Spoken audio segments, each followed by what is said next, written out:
तो last class में हम लोगों ने इलेक्ट्रोस्टैटिक स्टार्ट किया था और उसमें हम लोगों ने ये कुछ क्वेश्चंस किए थे इलेक्ट्रिक फील्ड के और कुछ डेरिवेशन काइंड ऑफ चीज़ें भी किए थे। ये इसके जो डेरिवेशन के फॉर्मूले है वो तुम्हें याद रखना है, क्योंकि अभी कुछ क्वेश्चंस दूंगा तो इसके डायरेक्ट फॉर्मूले तुम लोग को ज़रूरत पड़ेगा और इलेक्ट्रिक फील्ड निकालने के लिए दिया था। चलो ठीक है, तो अब डिफरेंट शेप एंड साइजेस के कारण से हम लोग क्या करेंगे, इलेक्ट्रिक फील्ड निकालेंगे किसी भी जनरली मीडियम, तो क्या बोलूँ मैं, एक ही मीडियम रहेगा डेट इज एयर, और वहीं पे हम लोग ये सारे काम करेंगे। मीडियम जो ज़्यादातर चेंज होता है वो रिफ्रैक्टिव मतलब ज्योमेट्रिकल ऑप्टिक्स में ही चेंज होता है, बाकी जगह पे मीडियम काफ़ी कम चेंज होता है। और एक वेव ऑप्टिक्स होगा, वहाँ पे भी मीडियम चेंज होता है। और साउंड वेव में एक आधा क्वेश्चन देखोगे जिसमें मीडियम चेंज होता है, क्योंकि वेवलेंथ से रिलेटेड काम होती है और वेलोसिटी से रिलेटेड काम होता है, तो होता है। ठीक है, तो हम लोग पहले थोड़ा सा इसको रिवाइज कर लेते हैं कि किस तरीके से, इंटीग्रेशन तो पता ही है, फॉर्मूला देख लेते हैं। डेट इज, अगर सॉरी अगर ये जो हमारे पास एक रिंग है, सेमी सर्कुलर रिंग, और उस पर प्लस लेमडा चार्ज डेंसिटी दिया गया है, तो आर रेडियस का अगर रिंग है, उस जगह पे जो इलेक्ट्रिक फील्ड होगा वो इस डायरेक्शन में होगा, और इलेक्ट्रिक फील्ड का मैग्नीट्यूड क्या होगा, 2k लेमडा बाय आर। और फिर मैंने इसमें ये भी बताया था कि अगर हमारे पास एक क्वार्टर सर्कल होगा, तो क्वार्टर सर्कल के कारण से जो इलेक्ट्रिक फील्ड होगा एक्स डायरेक्शन में, और वाई डायरेक्शन में जो होगा मैग्नीट्यूड वो होगा के लैम्डा बाय आर, दोनों डायरेक्शन में सेम। अब हम लोग आगे चलते हैं और रिंग के कारण से डिराइव करते हैं electric field due to ring. Derivation सीखना है कि नहीं, बोलो। डेरिवेशन कराऊं या ना कराऊं? सर यूज होना हो तो बता दीजिए। ना ना, हाँ यूज सर। यूज तो है, एडवांस के क्वेश्चंस तुम करना चाहते हो तो ये सारे कॉन्सेप्ट यूजफुल है डेरिवेशन वगैरह से, क्योंकि ऐसा डेरिवेशन वगैरह, कर करा। बिल्कुल, तो ऐसा डेरिवेशन जो है ना, हम लोगों ने आरबीडी में भी किया है, सेंटर ऑफ मास में भी किया है, लगभग वैसा ही डेरिवेशन हम लोग यहाँ पे करेंगे। तो देखो, मान लो दिस इज एक्सिस, जिसको हम लोग रिंग का एक्सिस बोलते हैं, और इसके ऊपर पॉजिटिव चार्जेस हैं, इस रिंग के ऊपर पॉजिटिव चार्जेस हैं। अच्छा, एक लाइन चार्ज के कराना था पहले, पहले हम लोग लाइन चार्ज के कारण से ही कराते हैं। चलो अब रिंग स्टार्ट कर दिया तो मैं उसको कर देता हूँ। तो this is the axis of the ring, और हमेशा हम लोग एक्सिस पे ही बातें करेंगे। कभी भी तुमसे कभी भी ऐसा नहीं बोल दिया जाएगा कि ये एक्सिस है तो यहाँ पे बताओ, तो एक अलग लेवल का क्वेश्चन बन जाएगा, और उसके लिए कुछ सिमेट्री वगैरह जब तक दिखेगा नहीं तब तक हम लोग कर नहीं पाएंगे। जनरली हम लोग एक्सेस पे ही बातें, तो ये हमारे पास एक्सेस है रिंग का, और कोई भी एक पॉइंट पी है, मैं इस जगह पे electric field due to this ring निकालना चाहता हूँ, and this is the centre, और इसका रेडियस ऑफ कर्वेचर या फिर radius of the circle is R. Capital R लूँ या स्मॉल आर? स्मॉल आर नहीं, कैपिटल आर लेके चलता हूँ, क्योंकि स्मॉल आर कई कई जगह पे वेरिएबल यूज करना पड़ जाता है। ठीक है, तो ये जो चार्ज है इसके ऊपर वो क्यू चार्ज दिया गया और पॉजिटिव है, या फिर चार्ज पर यूनिट लेंथ उसको हम लोग प्लस लेमडा से भी डिफाइन कर सकते हैं। तो मुझे इस पी पॉइंट पे इलेक्ट्रिक फील्ड निकालना है ड्यू टू दिस रिंग। बोलो क्या करेंगे? एक छोटा सा एलिमेंट लेंगे सबसे पहले, तो एक छोटा सा एलिमेंट लिया, और उस एलिमेंट के कारण से इलेक्ट्रिक फील्ड जो होगा वो इस डायरेक्शन में होगा, क्योंकि तुमने एक छोटा सा चार्ज लिया है डी क्यू, तो जो इलेक्ट्रिक फील्ड होगा वो भी छोटा सा होगा, डीई। और इस इलेक्ट्रिक फील्ड का कंपोनेंट आएगा। मेरी बात समझ में आ रही है क्या? हाँ सर। Yes sir. बोलो कितने डायरेक्शन में कंपोनेंट आएगा? मैंने लिया, let's say this is theta angle, तो ये भी थीटा एंगल, और पी पॉइंट कितने डिस्टेंस पे ये मैंने नहीं बताया, let's say this is at a distance of X. X distance पे आना चाह रहे हैं। बोलो इस डी का कंपोनेंट अभी जो तुम्हें दिख रहा है वो क्या है, डी ई कॉस थीटा और डी ई साइन थीटा दिख रहा है। लेकिन अगर तुम इसको 3D में देखोगे और कंपोनेंट, मतलब चार्जेस तो ढेर सारे हैं ना, एक ही चार्ज तो नहीं है। अगर चार्ज इस जगह का होगा यहाँ का, 3D में देखो इसको, क्या इसके तीन कंपोनेंट्स होंगे, एक एक्स में, एक वाई में और एक जेड में। मेरी बात समझ में आई है? Yes sir. सो अभी क्योंकि मैंने एलिमेंट ही ऐसा लिया जो कि 2 डायमेंशनल में है और एक्स और वाई डायरेक्शन में तुम्हें कंपोनेंट लिख रहा है, लेकिन डीई का कंपोनेंट जो जनरल है वो किस किस में होने वाला है, एक्स में होने वाला है, वाई में होने वाला है और जेड में होना है। X direction, Y direction and Z direction. इसको हम लोग बोलेंगे एक्स डायरेक्शन को along the axis, along the axis. और क्या ये दोनों परपेंडिकुलर टू द एक्सिस है ना? अगर तुम ध्यान से देखो तो यस ये सर। जो परपेंडिकुलर टू द एक्सिस वाला कंपोनेंट है वो जीरो हो रहा है। बोलो जीरो होते हुए दिख रहा है क्या? मैं अगर एक इस जगह पे कंपोनेंट लूंगा, एलिमेंट लूंगा, तो इसके कारण से भी तो इलेक्ट्रिक फील्ड इसी डायरेक्शन में होगा। और इसका फिर से दो कंपोनेंट, एक परपेंडिकुलर डायरेक्शन में, एक हॉरिजॉन्टल डायरेक्शन में। क्या ये कंपोनेंट एक दूसरे को कैंसिल आउट कर लेगा, वाई डायरेक्शन वाला? Yes sir. है ना? सेम वे में जेड का भी कैंसिल आउट हो रहा है ना? जैसे कि इसका अपोजिट कौन सा हो जाएगा, ये वाला, और इसके कारण से इलेक्ट्रिक फील्ड इधर आएगा और फिर वो जेड वाले कंपोनेंट और वाई वाले कंपोनेंट को कैंसिल आउट कर देगा, सिर्फ बचेगा एक्स वाला। बराबर है क्या? इस चीज को वो जगह पे नहीं बताते हैं, वो बस सिंपल सा बताते हैं, ये देखो 2 डायमेंशन में है, ये इलेक्ट्रिक फील्ड का एक कंपोनेंट और ये कंपोनेंट, ये कैंसिल आउट हो गया। लेकिन मैं अगर एडवांस लेवल का क्वेश्चन दूंगा तो उसमें ये कंपोनेंट कट नहीं होंगे, तो उस समय हमें दूसरे तरीके से इंटीग्रेशन करना पड़ेगा। चलो अभी तो कट हो रहा है ना, तो अभी हम लोग काम कर लेते हैं। So electric field along the axis और along x direction will be equal to the integration d e cos theta. ठीक है? क्या क्या चीज इसमें वेरिएबल है? एक्स वेरिएबल है क्या? एक्स वेरिएबल है क्या? एक्स तो कांस्टेंट है ना, मैंने खुद ही बोल दिया ये पी पॉइंट है, एक्स इज कांस्टेंट। ये एंगल है थीटा, तो क्या कॉस थीटा निकल सकता है? और डी ई वो कितना जाएगा, छोटा सा electric field will be equal to K Q by are square. और क्या मुझे ये वाला डिस्टेंस लेना पड़ेगा? डी क्यू का वैल्यू डी क्यू के टर्म्स में ही रहने दो, बाद में देखते हैं लैम्डा के सपोर्ट करना है या नहीं। डी क्यू और आर स्क्वायर कितना, R square plus of X square. Cos theta कितना हो जाएगा इधर से, cos theta will B,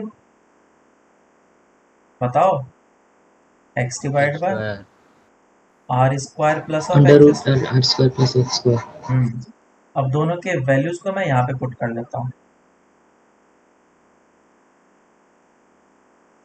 so integration d का value a d q upon r square plus x square into x r square plus x square. जो जो constant है सबको बाहर निकाल लो, k x divided by are square plus x square के power divide two integration d. और D Q का इंटीग्रेशन कहाँ से कहाँ तक जाएगा, total summation of the charge, it is q. Final answer आ गया के Q x divided by are square plus x square के power D by two. So this is the electric field along the axis. और इसे याद रखना है, समझ में आ गया? Yes sir. अब ऐसा करते हैं, हम लोग सेंटर पे निकालते हैं। ये मेरे पास रिंग था और मैं इस सेंटर पे इलेक्ट्रिक फील्ड निकालना चाहता हूँ। So the electric field at centre will be equals to, क्या उस समय x का वैल्यू 0 हो जाएगा अगर सेंटर पे मैं जाना चाहता हूँ तो? है कि नहीं? तो x का वैल्यू 0 करो यस सर। तो इलेक्ट्रिक फील्ड कितना आ जाता है सेंटर पे? 0। अब इसका मैं ग्राफ बनाऊंगा। ग्राफ।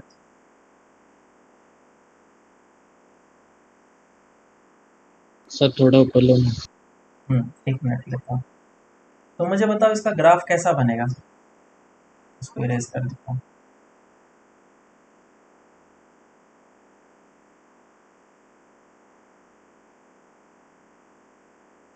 मैथ्स में ग्राफ पढ़ा दिया गया होगा।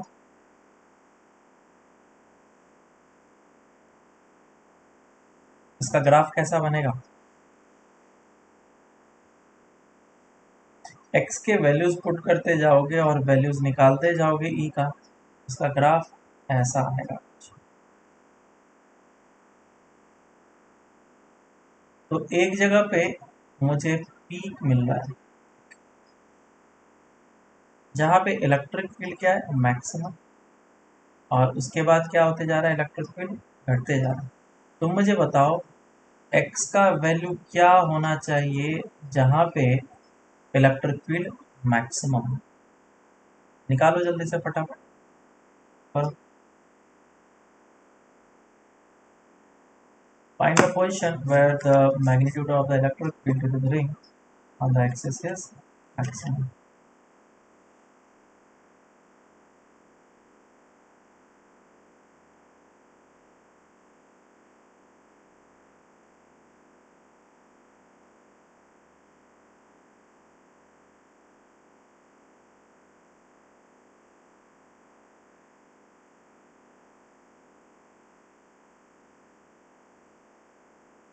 Done sir. हम्म क्या आ रहा है आंसर? नहीं सर ये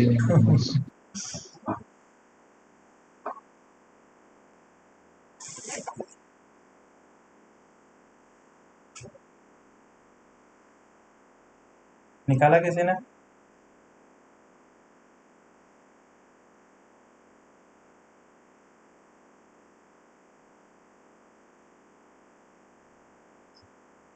हम लोग को संडे का एग्जाम है, पता है ना? हाँ सर। तो उसको अच्छे तरीके से एग्जाम देना, जिस तरीके से बताया है मैंने कि पेपर को किस तरीके से अटेम्प्ट करते हैं, उस तरीके से करना। एडवांस पैटर्न टेस्ट होगा और वही सेम पैटर्न होगा, बस थोड़े बहुत डिफरेंस नज़र आएंगे। वो जो तुम पढ़ोगे तभी तुम्हारे लिए अच्छा है। मैं अभी चाहूँ तो बता सकता हूँ लेकिन उसका कोई यूज़ नहीं होगा। यही में कभी भी पैटर्न चेंज हो सकता है। और वो बुकलेट जब मिलता है तो 15 मिनट का टाइम दिया जाता है। अभी तो ऑनलाइन हो गया है, मेरे टाइम तो ऑनलाइन नहीं था। उसमें से 15 मिनट पढ़ने के लिए दिया जाता था। बुकलेट सील होता था, सील किया हुआ, और ऊपर इंस्ट्रक्शन लिखे होते थे, उसको पढ़ने के लिए 15 मिनट मिलता था। फिर बेल बजता था, टाइम स्टार्ट, और सभी कोई सील फटाफट तोड़ते थे। और फिर हम लोग सेक्शन देखते थे उसमें, section A, section B, section C, और सभी सेक्शन में क्या क्या है, नेगेटिव मार्किंग कितने हैं, और बोनस वगैरह है कि बोनस इन द सेंस तुक्का मार सकते हैं कि ये चीज़। तुम लोग भी देख लेना क्वेश्चन में। सर ऑनलाइन होता है ना? जी। मेरे टाइम पे तो ये था ना। अभी हाँ तो हाँ। मेंस देखो ऑनलाइन हो गया ना। मेरे टाइम पे तो ऑफलाइन था हर चीज़।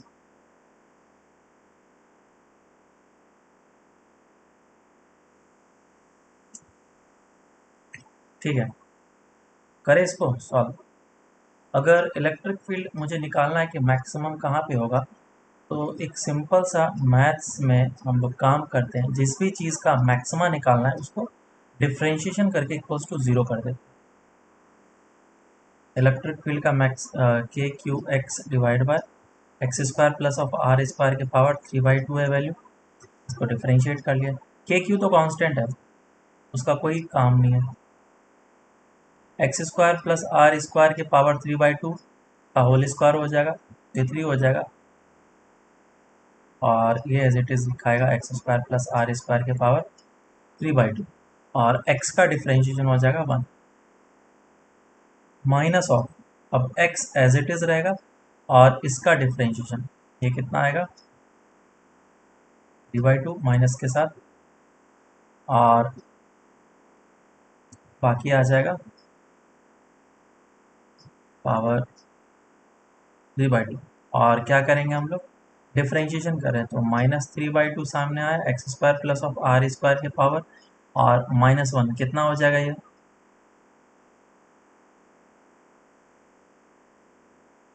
-5/2, और क्या आएगा साथ में 2x,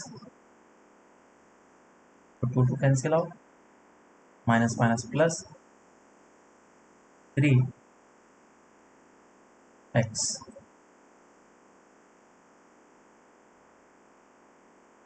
अच्छा ये ऊपर क्यों जाएगा, थोड़ा गलत कर दिया मैंने, X square plus are square के पावर 3/2 है, इसी का डिफ्रेंशिएशन होगा, दैट इज 3/2, और X square plus are square के पावर 3/2 प्लस -1 हो जाएगा, तो विच विल बी 1/2, और साथ में आएगा 2x। तो मेरा दिमाग खराब काम नहीं कर रहा है सही से। X square plus are square के power 1/2 into is equal to 0, और ये माइनस साइन यहाँ पे रह जाएगा। तो अगर इस पूरे टर्म को 0 होना है तो ऊपर वाला टर्म ही 0 हो सकता है, नीचे वाले का तो कोई मतलब ही नहीं बनता है। ये X square plus are square के पावर 3/2 है, और माइनस 3x स्क्वायर है ना, X square plus are square के पावर 1/2 इज इक्वल टू 0, एक 1/2 इधर से जाएगा तो ये बचेगा सिर्फ R square plus are square minus of 3x square is equal to 0, और ये इस तरफ जाएगा, कितना आ जाएगा R square is equal to 2x square, so x is equal to plus minus R by root, ये मेरे पास वैल्यू आ गया। इस रिजल्ट को याद रखेंगे हम लोग कि अगर मेरे पास एक रिंग है और ये इसका एक्सिस है, तो जो इलेक्ट्रिक फील्ड है वो ऐसा होता है। इस वाले में मैं इलेक्ट्रिक फील्ड ड्रॉ कर रहा हूँ, strength of the electric field, and this is x, और मैं इसको अपोजिट डायरेक्शन में भी ले जा सकता हूँ। तो पैटर्न तो कर्व का सेम ही होगा, लेकिन क्या होगा, इलेक्ट्रिक फील्ड का डायरेक्शन उल्टा हो जाएगा, नेगेटिव। सो ये जो वैल्यू है जहाँ पे सबसे मैक्सिमम आ रहा है, that is R by root, ये कहाँ पे X is equal to minus of R by, ये आ गया हमारा आंसर। समझ में आया क्या सबको, देख लो एक बार फिर से। सबसे पहले तो इसमें एक एडवांस लेवल प्रॉब्लम देख लेते हैं, इसे तुम लोग को करके लेके आना है, ठीक है। क्वेश्चन ऐसा है कि एक रिंग है, सेमी सर्कुलर रिंग, और इसका रेडियस आर है,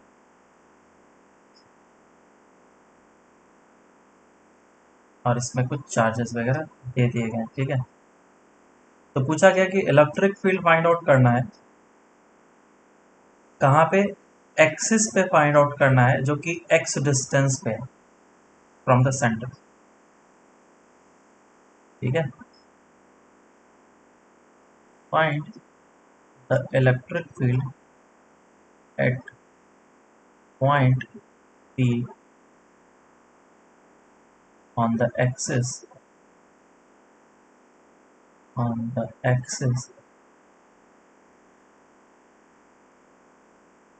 which is at a distance of x from the center.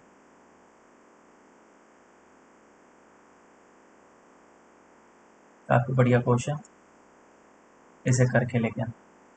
ये सेंटर है और सेंटर से x डिस्टेंस पे p और इस पे पॉजिटिव चार्ज डेंसिटी दिया गया, प्लस क्यू चार्ज हम लोग दे सकते हैं।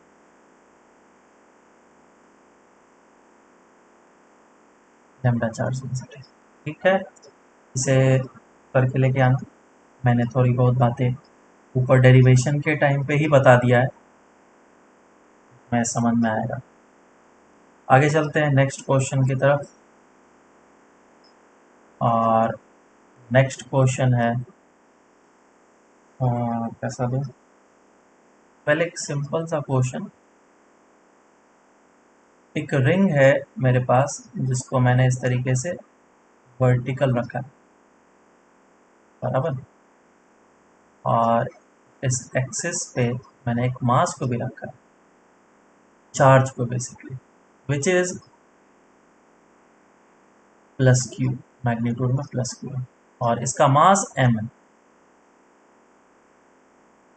और इसका जो चार्ज है दैट इज प्लस क्यू,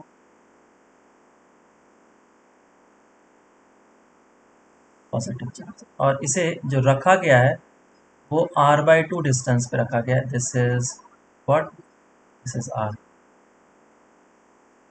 या फिर r पे रख लेते हैं हम। दो केस ले लेंगे, ठीक। एक तो पहले में d is equals to r पे रखा जाएगा, और दूसरे में d is equals to r/2 पे रखा जाएगा। तो क्वेश्चन पूछा गया है, find the maximum value of m such that it is in equilibrium, बराबर है क्या। उसके बाद फिर निकालना है if it is slightly pushed up, then find where it will move। मतलब ऊपर अगर मैंने हल्का सा पुश किया, डिस्प्लेस किया, तो वो ऊपर जाएगा या नीचे जाएगा। पुश ना लिखना चाहिए, डिस्प्लेस लिखना चाहिए, it is slightly displaced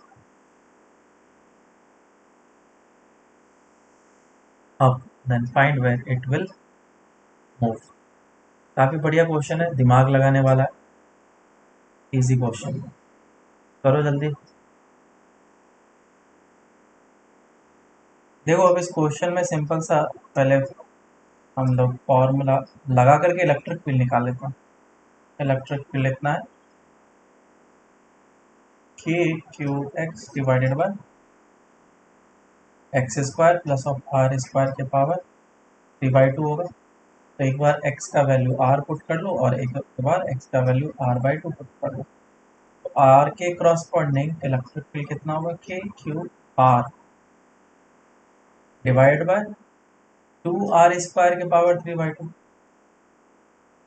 2r square के पावर 3/2, ये आ जाएगा तुम्हारा k q, और r नीचे से कैंसिल आउट हो जाएगा क्योंकि r क्यूब आएगा तो बचेगा r स्क्वायर, और यहाँ पे 2 कितना बचेगा, एक 2 बाहर निकल जाएगा, 2 ठीक है। और इस केस के लिए इलेक्ट्रिक फील्ड कितना आ जाएगा, it will be equals to k q r/2 divided by X square plus are square की पावर 3/2, एक्स r/2 प्लस तो कितना हो जाएगा 1/4 प्लस 1, इट इज 5/4, और तो ये आ जाएगा हमारे पास निकल करके 2 नीचे चला जाएगा और ये बाहर निकलेगा तो कितना हो जाएगा 5√5 4 विच इज नथिंग बट 2 और ये 2 जो है यहाँ पे आएगा और एक r² इस जगह पे आएगा तो ये आ गया 4k³ डिवाइडेड बाय 5√5 r²। सही है ना?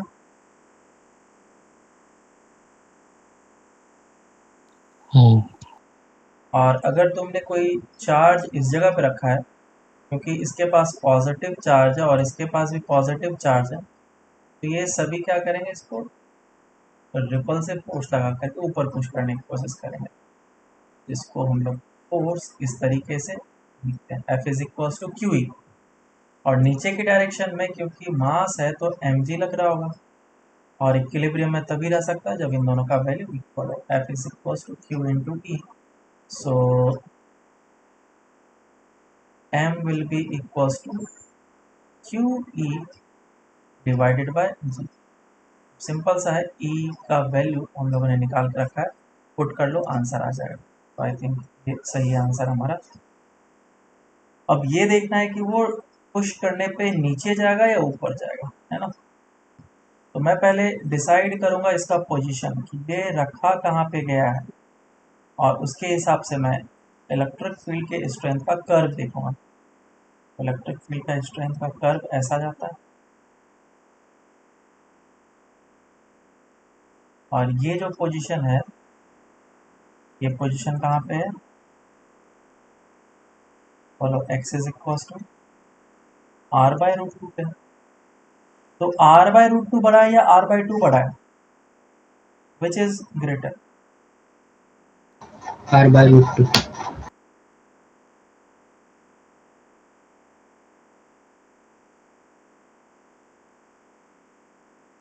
कौन बड़ा है? ये तो r/√2 था, डेफिनेटली ये बड़ा है और ये क्या है, छोटा है। तो r/2 का जो पोजीशन होगा वो यहाँ पे होगा।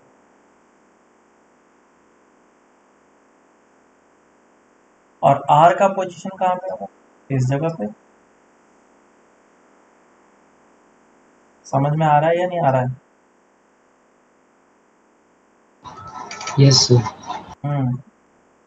तो एक बार मास को इस जगह पे रखा गया है और एक बार मास को इस जगह पे रखा गया।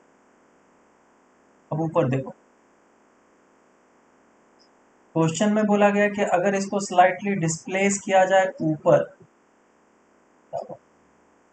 लेट से मैं पहले इस वाले केस के बारे में बात करता हूँ। इस वाले, अगर मैंने इसको ऊपर डिस्प्लेस किया तो इलेक्ट्रिक फील्ड का स्ट्रेंथ घटेगा या बढ़ेगा, वो बोलो।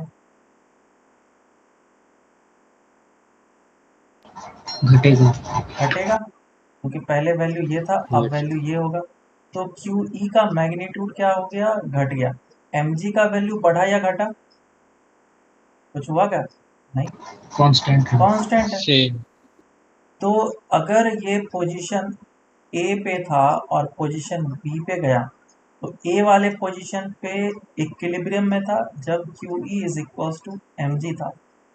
लेकिन जैसे ही तुमने ऊपर किया B वाले पोजीशन पे तो उस B वाले पोजीशन पे mg का मैग्नीट्यूड बड़ा हो गया QE से, तो नेट फोर्स जीरो जीरो नहीं हो पाया, ये नीचे आ जाएगा। बिल्कुल ठीक है। अब इस वाले के लिए बात करते हैं।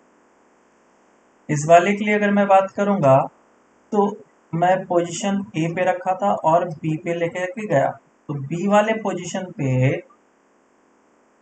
इलेक्ट्रिक फील्ड का स्ट्रेंथ बढ़ा या घटा? बढ़ गया। बढ़ गया। बढ़ गया। बढ़ गया। इलेक्ट्रिक फील्ड का स्ट्रेंथ बढ़ गया तो कौन सा फोर्स ज्यादा हो गया, क्यूई। अभी तो यहाँ पे एफ नेट जीरो था लेकिन यहाँ पे इस पे नेट फोर्स ऊपर की डायरेक्शन में लगने लग गया, तो ये किधर मूव करेगा ब्लॉक, जो भी मास है छोटा सा, ऊपर या नीचे? ऊपर। ऊपर। ऊपर मूव करेगा। सो सेकेंड केस का जो भी है R/2 केस के लिए, या हाँ R/2 के लिए आंसर क्या होगा, आई थिंक ये सबको समझ में आया होगा जो मैंने बताया अभी। सर इसको ऐसे भी कर सकते हैं ना, नेट फोर्स को इक्वेट कर दें mg से, अगर पहला क्वेश्चन वो सॉल्व तो करना वैल्यू तो। निकलेगा उससे, नेट फोर्स को mg से इक्वेट नहीं, करेंगे तो जैसे वैल्यू m निकलेगा। फाइंड करना था। वो तो m का वैल्यू निकल के आया, वो तो ऊपर मैंने वैसे ही बता दिया। मुझे ये पता करना था कि अगर मैं इसको डिस्प्लेस करता हूँ तो ये ऊपर जाएगा या नीचे जाएगा। ठीक है, यस सर, समझा। Next question. किसी को डाउट है तो कुछ पूछ सकते हैं। समझा सर।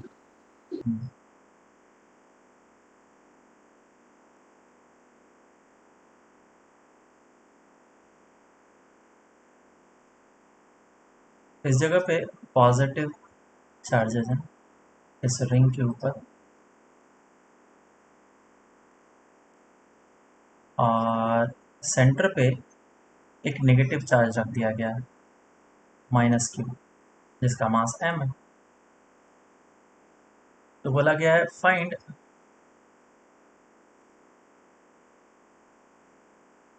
द टाइम पीरियड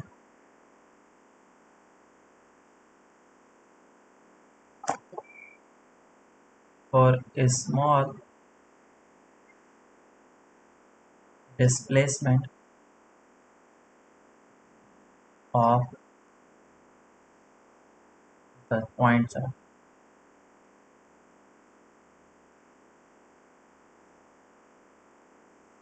ठीक है क्या, इसका मास m दे रखा है, रेडियस r। सॉल्व करो, खास क्वेश्चन है नहीं। इसके ऊपर +q चार्ज है।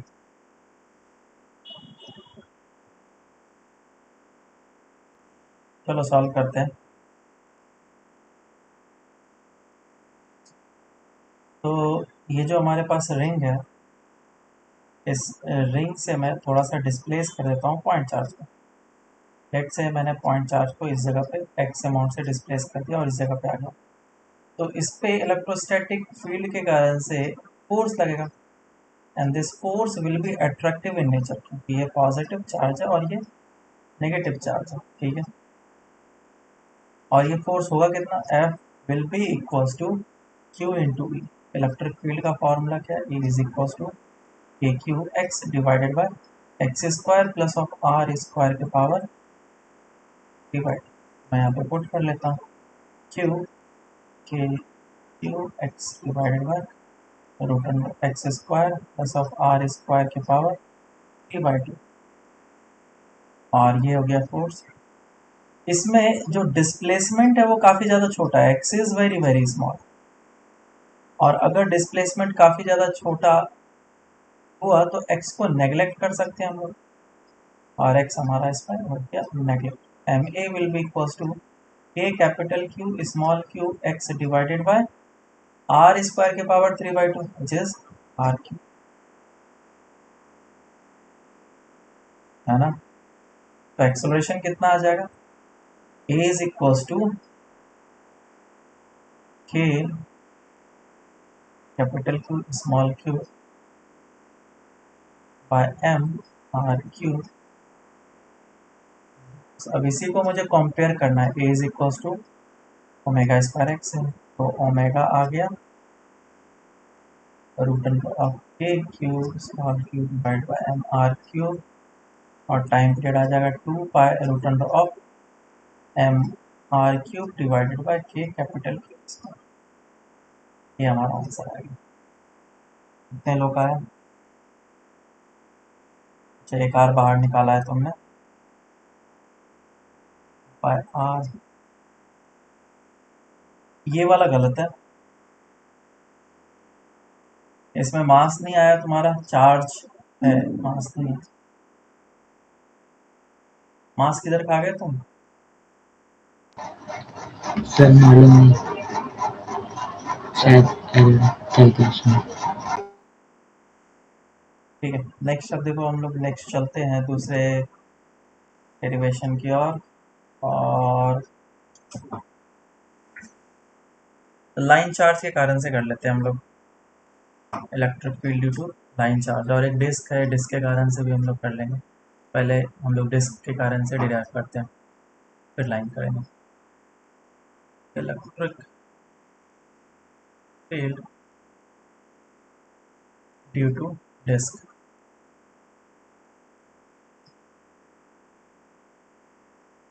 तो कोई भी यूनिफॉर्मली चार्ज डिस्क है, अभी तक हम लोग जितने भी प्रॉब्लम्स कर रहे हैं, डेरिवेशन कर रहे हैं, सभी में चार्ज डिस्ट्रीब्यूशन कैसा, यूनिफॉर्म। तो ये हमारे पास एक डिस्क है और इस डिस्क के ऊपर भी चार्ज डिस्ट्रीब्यूशन यूनिफॉर्म है। बहुत ही थिन डिस्क है और इसके ऊपर पॉजिटिव चार्जेस हैं, पॉजिटिव चार्ज डेंसिटी। तो इसके पास अगर तुम्हारे पास प्लस क्यू चार्ज दिया गया है और इसका रेडियस आर है, क्रॉस सेक्शन एरिया कितना हो जाएगा, ए। तो इसके लिए सिग्मा चार्ज डेंसिटी डिफाइन किया जाएगा। सिग्मा क्या होता है, चार्ज पर यूनिट एरिया। और सिग्मा का वैल्यू क्या हो जाएगा, sigma is equal to charge upon area. Area कितना है, पाई स्क्वायर। तो क्वेश्चन में प्लस सिग्मा गिवन होगा, तो हमें समझ में आ जाना चाहिए प्लस सिग्मा का क्या मतलब है। अब हम लोग क्या करना चाहते हैं, इलेक्ट्रिक फील्ड का स्ट्रेंथ निकालना चाहते हैं। कहाँ पे, एट ए डिस्टेंस x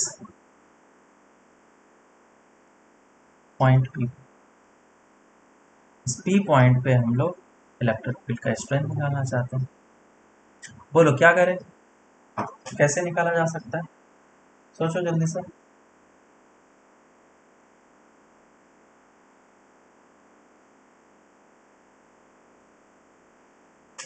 कैसा एलिमेंट चूज करना चाहिए। सर रिंग चुन चुन के इंटीग्रेट करे क्या, देखो लाइक अभी हम लोगों ने रिंग का फॉर्मूला निकाल लिया है, तो मैं रिंग एक एलिमेंट चूज करता हूँ, r डिस्टेंस पे जा रहा हूँ और dr थिकनेस का एलिमेंट चूज कर रहा हूँ।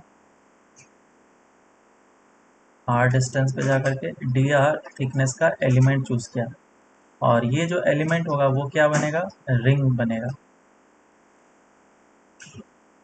जिसका चार्ज जो होगा वो dq होगा। ये है dr थिकनेस का एलिमेंट और इसके पास जो चार्ज है वो dq है। इसको मैं स्पेशली बाहर निकाल करके दिखाता हूँ। ये छोटा सा r रेडियस का रिंग है और मुझे इस रिंग के कारण से p पॉइंट पे इलेक्ट्रिक फील्ड निकालना है। मुझे पता है electric field along the axis होता है और ये होगा छोटा सा, क्यों, क्योंकि जो चार्ज है इसके ऊपर, रिंग के ऊपर, वो भी छोटा सा। क्लियर है क्या। Yes sir. Yes sir.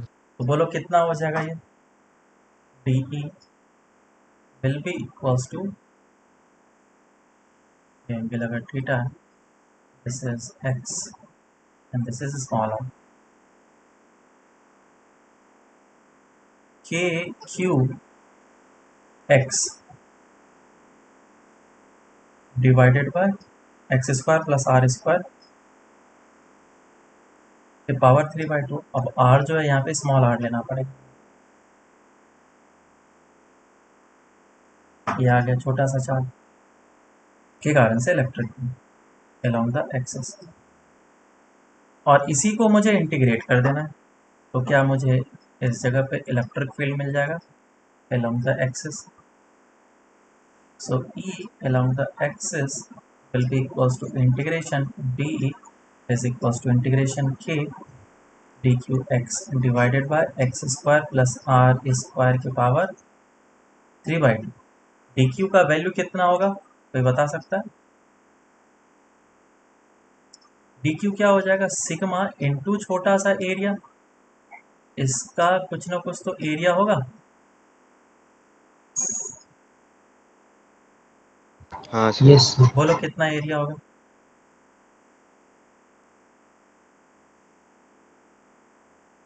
देखो अब इसको मैं सिंपल तरीके से बता रहा हूँ, इस जगह पे इसको कट करो और कट करके इसको स्ट्रेच कर दो।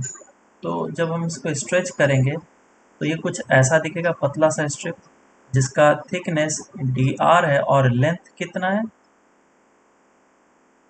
2 पाई r। पाई आर हुआ ना, सरकमफेरेंस कितना होता है सर्कल का, yes sir.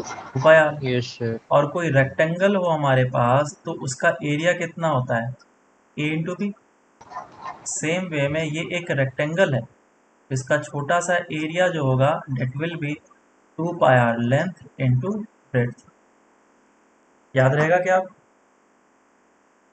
Yes sir. Yes sir. हाँ, तो अब इस डी ए का वैल्यू हम लोग पुट करेंगे, डी क्यू का भी वैल्यू अब हम लोग पुट करेंगे इधर। मैं अब इधर पुट कर रहा हूँ, is equals to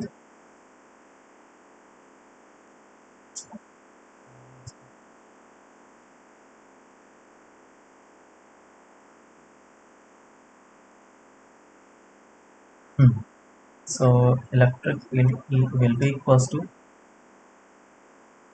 K, constant है बाहर निकाल लो, X कांस्टेंट है बाहर निकाल लो, integration d q which is sigma into dA which is 2 pi r dr divided by x square plus r square के पावर 3/2। अब जो जो कांस्टेंट है फिर से बाहर निकाल लेते हैं हम लोग। 2 पाई सिग्मा कांस्टेंट है, pi sigma k into X integration by sigma, और ये R D R divided by X square plus are square के पावर 3/2। मुझे इसी का इंटीग्रेशन करना है। क्या इंटीग्रेशन हम लोग इसका कर सकते हैं? आर का इंटीग्रेशन कहाँ से कहाँ तक जाएगा, 0 से लेकर के कैपिटल आर तक।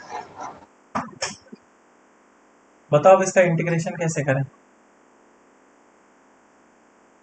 दो तरीके हैं इसके इंटीग्रेशन करने के, दोनों तरीके से मैं बता सकता हूँ। पहला तरीका है कि तुम,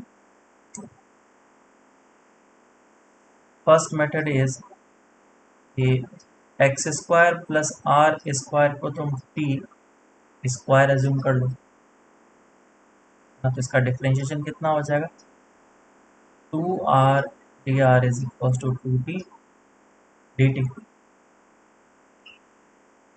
तो 2 कैंसिल आउट हो जाएगा, r dr का वैल्यू जो है वो यहाँ पे तुम्हें गिवन है, पुट कर सकते हैं, और नीचे ये जो बन जाएगा वो आराम से आ जाएगा और उसको इंटीग्रेट कर लो।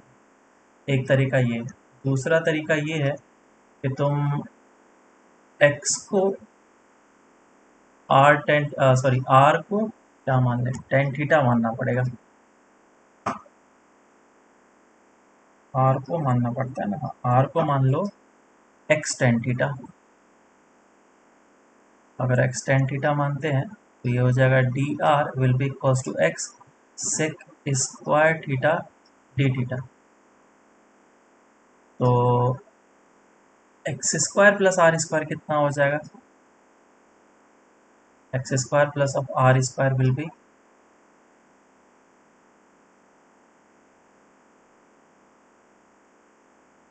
एक्स स्क्वायर प्लस ये है तुम्हारा आर, आर का वैल्यू पुट करता हूँ, x square tan square theta, x square common ले लो, 1 plus tan square theta. 1 plus tan square theta कितना होता है, sec square theta. Sec square theta. तो x square plus of are square का value हमारे पास ये निकल करके आया, जिसका वैल्यू हम लोग यहाँ पे अब पुट कर सकते हैं और इसका वैल्यू यहाँ पे पुट, ये सारी चीज़ निकाल सकते हैं। समझ में आया क्या? ये दो तरीके हैं करने के, तुम जो भी मेथड चूज करना चाहो कर सकते हो और इसको इंटीग्रेट कर सकते हो। तो कौन सा मेथड चूज करें बोलो, फर्स्ट या सेकंड?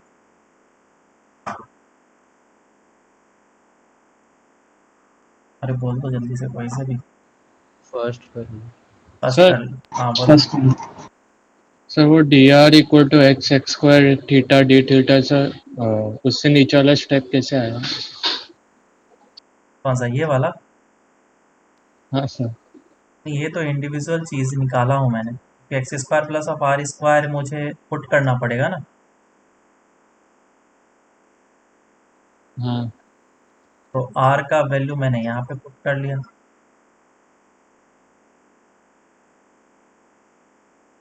समझ में आएगा? नहीं? हाँ हाँ समझा सर।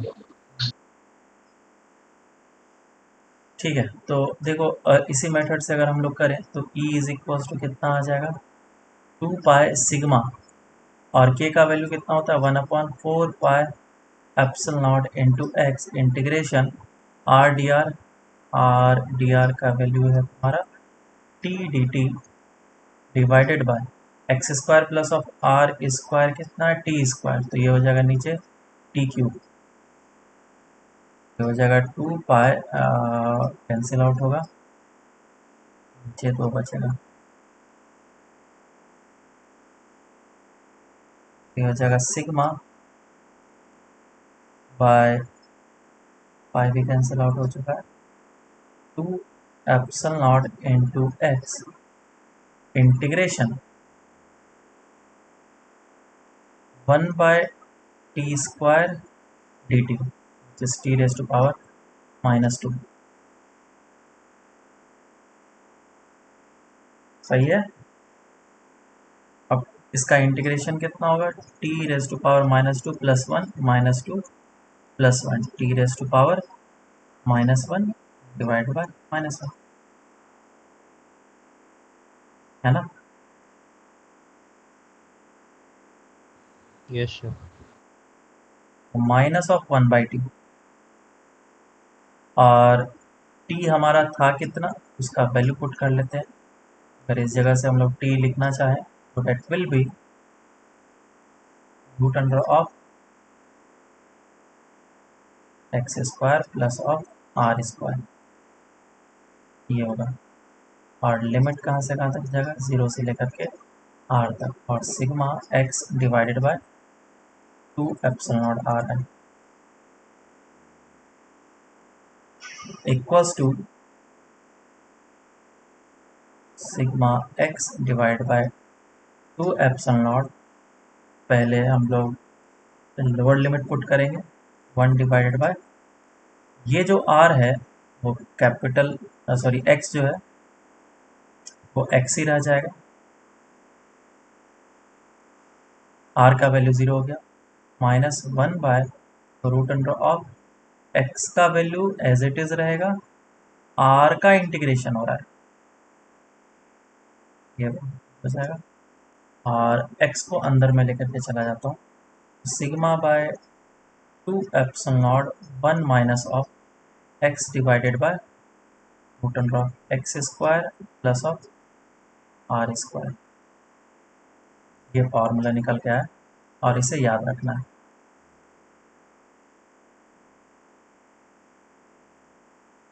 सर हाँ बोलो।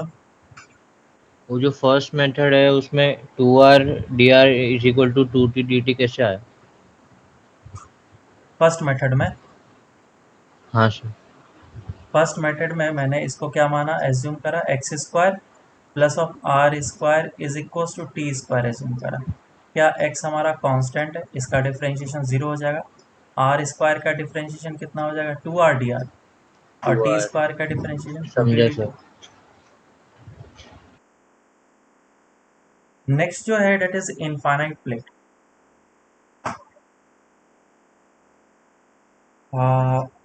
इलेक्ट्रिक फील्ड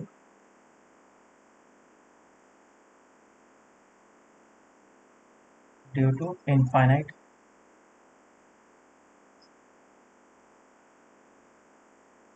शीट या फिर प्लेट या फिर डिस्क, कोई भी इनफाइनाइट चीज होना चाहिए प्लेनर।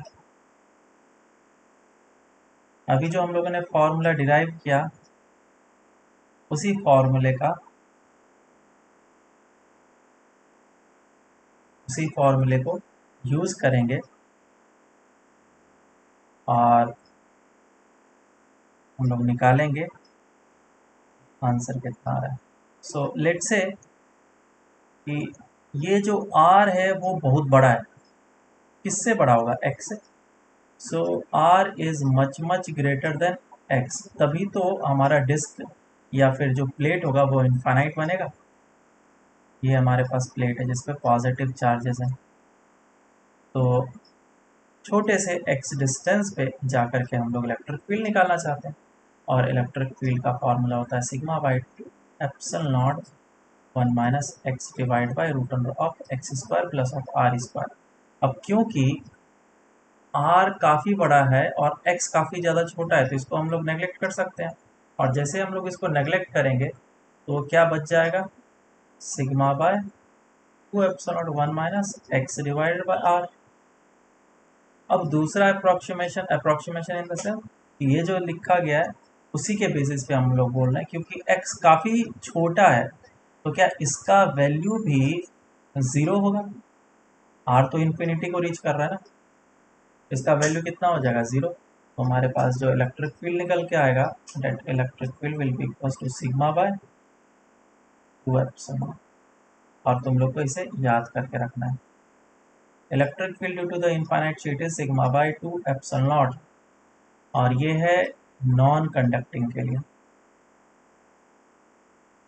अब ये नॉन कंडक्टिंग क्या है सर, कंडक्टर नॉन कंडक्टर, वो जब हम लोग कंडक्टर्स पढ़ेंगे उसमें और अच्छे तरीके से समझ में आएगा। अभी के लिए इतना सा समझ लो, कोई भी मटेरियल का दो सरफेस होता है, एक फ्रंट और एक बैक। जो नॉन कंडक्टर्स होते हैं उसका एक ही सरफेस पे चार्ज डिस्ट्रीब्यूटेड होता है, तो एक सरफेस के कारण से sigma by two epsilon not electric field. लेकिन अगर कंडक्टर बन जाए तो दोनों सरफेस पे चार्ज आएगा, एक इधर वाले सरफेस पे भी होगा, एक इधर वाले भी सरफेस पे होगा, और यहाँ पे जो नेट इलेक्ट्रिक फील्ड निकलेगा वो सिग्मा बाय एप्सिलॉन नॉट निकलेगा, कि दोनों का वेक्टर एडिशन। समझ में आया क्या? Yes sir. Yes sir. तो this is due to the infinite sheet, इसे याद करना है।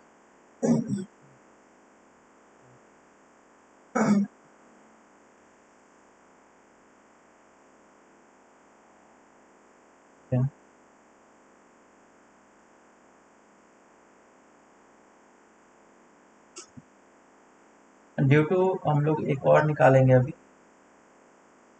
कि अगर हमारे पास एक लाइन चार्ज मतलब एक वायर है, और उस वायर के ऊपर मैंने ढेर सारे चार्जेस पुट कर दिए यूनिफॉर्मली डिस्ट्रीब्यूटेड। लिख देता हूँ मैं electric field due to line charge, या फिर चार्ज वायर, दोनों में से कुछ भी लिखा आ सकता है। इसके कारण से निकालना चाह रहे हैं।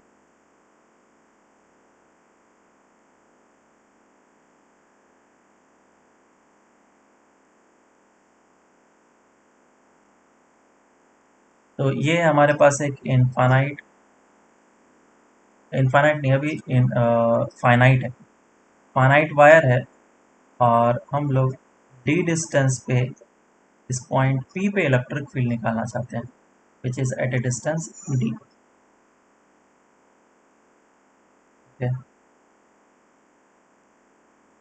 और इस जगह पे अगर ये पॉइंट है और इसके ऊपर चार्जेस प्लेस किए गए हैं, और जो इस पे चार्ज प्लेस किए गए हैं उसका चार्ज डेंसिटी लैम्डा है, दैट इज व्हाट, चार्ज पर यूनिट लेंथ। तो इस जगह पे इलेक्ट्रिक फील्ड कितना होगा, तो इसका डेरिवेशन ध्यान से देखना। हम लोग क्या करेंगे, y डिस्टेंस पे जाकर के dy थिकनेस का एलिमेंट चूज करेंगे। एक छोटा सा एलिमेंट अगर मैं dy थिकनेस का लेता हूँ तो इस छोटे से एलिमेंट के कारण से p पॉइंट पे इलेक्ट्रिक फील्ड होगा, ऐसा आया ना। और ये जो इलेक्ट्रिक फील्ड होगा वो इस डायरेक्शन में होगा, कितना होगा, छोटा सा चार्ज है dq, इलेक्ट्रिक फील्ड भी छोटा सा होगा de, और इस de का दो कंपोनेंट होगा। अगर इस एंगल को थीटा बोला मैंने तो ये थीटा, और ये हो जाएगा de cos थीटा, और ये हो जाएगा de sin थीटा। ठीक है क्या? बोलो अब किसका इंटीग्रेशन करना चाहिए, किसका नहीं करना चाहिए, या दोनों का करना चाहिए, मुझे समझाओ।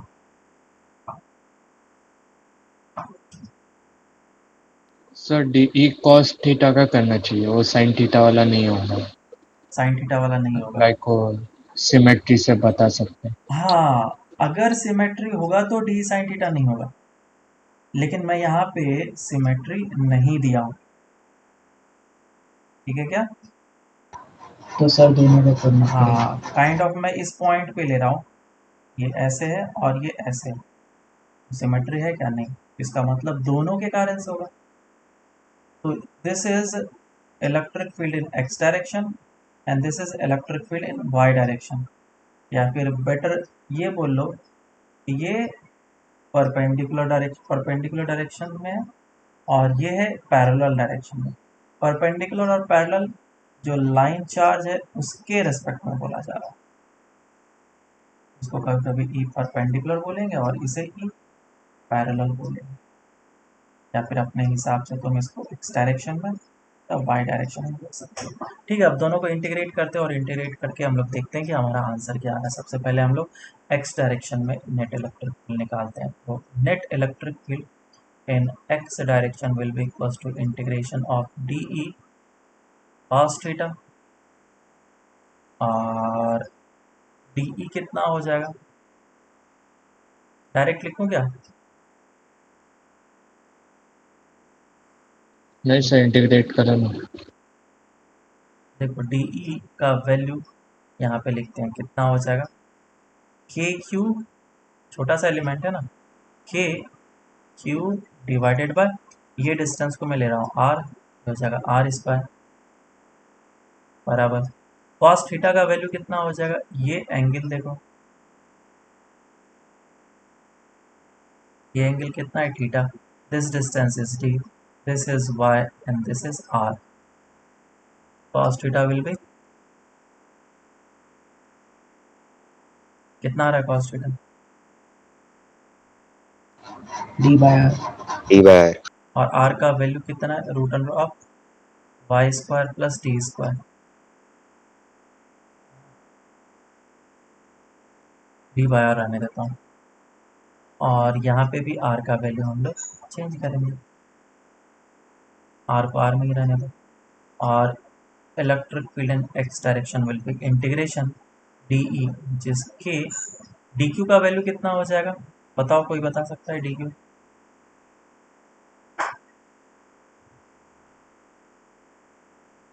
अरे सिंपल है ना, लेमडा डी वाई, हाँ तो dq का वैल्यू पुट कर लेता हूँ, that is lambda D Y divided by are square, ये हमारा इलेक्ट्रिक फील्ड हुआ, और cos थीटा का वैल्यू d बाय आर, जो जो कांस्टेंट है हम लोग बाहर निकाल लेंगे और फिर देखेंगे क्या आ रहा है सब।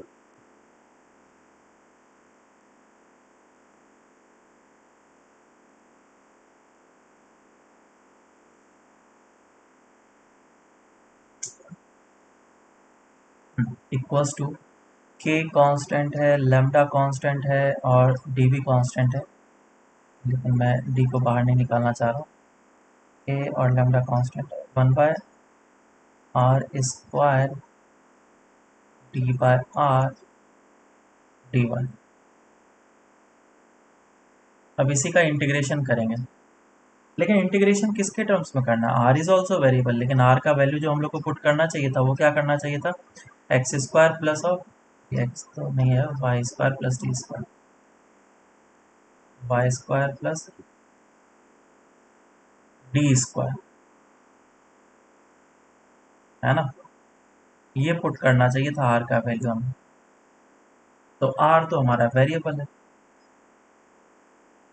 तो इसीलिए इसका इंटीग्रेशन हम लोग दूसरे वे में करेंगे, थीटा वगैरह एज्यूम करके लेकर के, मैं इसको इरेज कर दे रहा हूँ,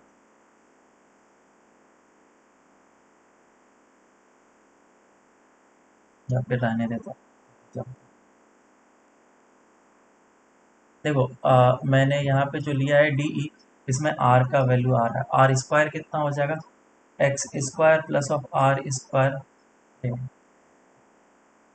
नहीं है, आर का जो वैल्यू है वो है तुम्हारा इस ट्रायंगल में root under of Y square plus D square. So R square is equal to Y square plus D square, और मैं इसमें टेन थीटा कितना लिख सकता हूँ, tan theta is equal to Y by D. So Y is equal to D tan theta, ये ऐसे ही यहाँ से आ जा रहा है। अब इस y का वैल्यू मैं यहाँ पे पुट कर लेता हूँ, और जैसे ही मैं यहाँ पे पुट करूँगा तो मेरे पास ये निकल के आ जाएगा D square tan square theta plus D square common ले लूँ, और tan square theta plus one which is sec square theta. Just अभी ऊपर मैंने बताया वही चीज़ आ रहा है यहाँ पे, तो आर स्क्वायर का ये वैल्यू मेरे निकल करके आ गया। मैं इसको डिफ्रेंशिएट भी कर लेता हूँ, तो ये डी वाई कितना दे देगा, डी टेन थीटा का डिफ्रेंशिएशन कितना होता है, सेक स्क्वायर थीटा और साथ में आएगा डी थीटा, एक ये चीज़ आ गया। अब मैं वैल्यूज़ को पुट करूँगा, कॉस थीटा को मैं थीटा में ही रहने दूंगा, उसको चेंज नहीं करूँगा। डी ई का वैल्यू मैं पुट करने जा रहा हूँ के डी क्यू, और नीचे था आर स्क्वायर की जगह पे पुट करूँगा D square sec square theta और साथ में आएगा कॉस थीटा इंटीग्रेशन, और डी क्यू का वैल्यू कितना है, that is lambda D Y, put कर लेता हूँ मैं lambda D Y divided by D square sec square theta cos theta, क्योंकि थीटा का इंटीग्रेशन वाई के रेस्पेक्ट में नहीं हो सकता, इसीलिए मैंने डी वाई का वैल्यू यहाँ से पुट किया, और वो जगह K lambda D sec square theta cos theta into D theta divided by D square sec square theta. तो तुम ध्यान से देखो, ये जो चीज़ है कंप्लीटली कट गया, सिर्फ ये कंपोनेंट बचा कॉस थीटा, तो बाहर निकलेगा कितना, के lambda constant integration cos theta D theta. This is electric. और कुछ बचा है क्या, एक डी बचेगा ना नीचे। अब थीटा का इंटीग्रेशन कहाँ से कहाँ तक करना है, कॉस थीटा का इंटीग्रेशन होता क्या है, minus sine theta. Sine theta minus होगा या नहीं होगा, नहीं होगा। नहीं होगा, क्योंकि साइन थीटा का डिफरेंशिएशन कॉस थीटा होता है। और थीटा का लिमिट कहाँ से कहाँ तक जाएगा, तो ये जो पॉइंट है ये ऊपर है, इसको मैं बोल रहा हूँ थीटा अप, और ये जो पॉइंट है ये नीचे है, इसको मैं बोल रहा हूँ थीटा डाउन। अब क्योंकि मेरा चार्ज जो है वो इस जगह से चलते हुए ऊपर तक जा रहा है, तो हम लोग इंटीग्रेशन इस जगह से लेकर के इस जगह तक करेंगे, लेकिन थीटा को मैंने पॉजिटिव ये वाला माना था, दिस इज पॉजिटिव डायरेक्शन, तो थीटा डाउन तो नीचे की डायरेक्शन में है, मुझे इसका इंटीग्रेशन में जो लिमिट पुट करना होगा वो माइनस थीटा डाउन से लेकर के थीटा अप तक चूज करना होगा। ये बात समझ में आया क्या,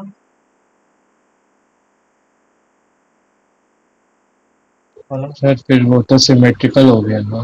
नहीं नहीं, नहीं, हाँ थीटा समझा थीटा डाउन तो अलग अलग है ना, डिफरेंट वैल्यूज। समझा सर। सर। हाँ, अब तो कुछ नहीं है, बस वैल्यू को पुट करना है। सो ये हो जाएगा के लैम्डा बाई डी और sine theta up minus of sine theta theta down minus sine के साथ। फाइनल आंसर कितना आ जाएगा, दोनों में ऐड हो जाएगा K lambda by D sign theta up plus sine theta down.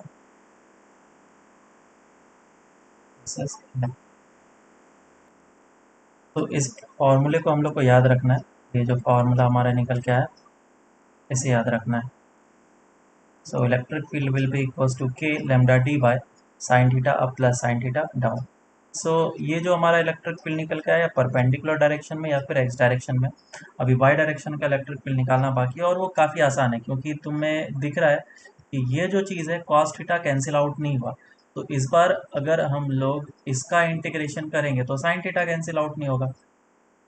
तो वाई डायरेक्शन का कंपोनेंट ले लेते हैं। So electric field in Y direction will be equals to D E sine theta का इंटीग्रेशन और सब कुछ करने के बाद के लेमडा बाई डी, ये वाला के लेमडा बाई डी आएगा। इसके बाद फिर इंटीग्रेशन कॉस थीटा की जगह पे लिखूंगा मैं साइन थीटा डी थीटा और माइनस ऑफ थीटा डाउन से लेकर के थीटा अप तक जाएगा। और एग्जैक्टली सेम काम करेंगे हम लोग के लेमडा बाई डी और साइन थीटा का इंटीग्रेशन कितना हो जाएगा इस बार माइनस कॉस थीटा और लिमिट माइनस थीटा डाउन से लेकर के थीटा। अब जब वैल्यूज़ को हम लोग पुट करेंगे तो पुट करने के बाद आंसर क्या आ जाएगा के लेमडा बाय डी माइनस है तो मैं पहले नीचे लोअर लिमिट को पुट करूँगा cos theta down minus cos theta up. ये आंसर निकल जाएगा। ये हो गया हमारा electric field in Y direction और इस फॉर्मूले को भी याद रखना। ठीक है, सर ऊपर दिखाओ ना जरा। हाँ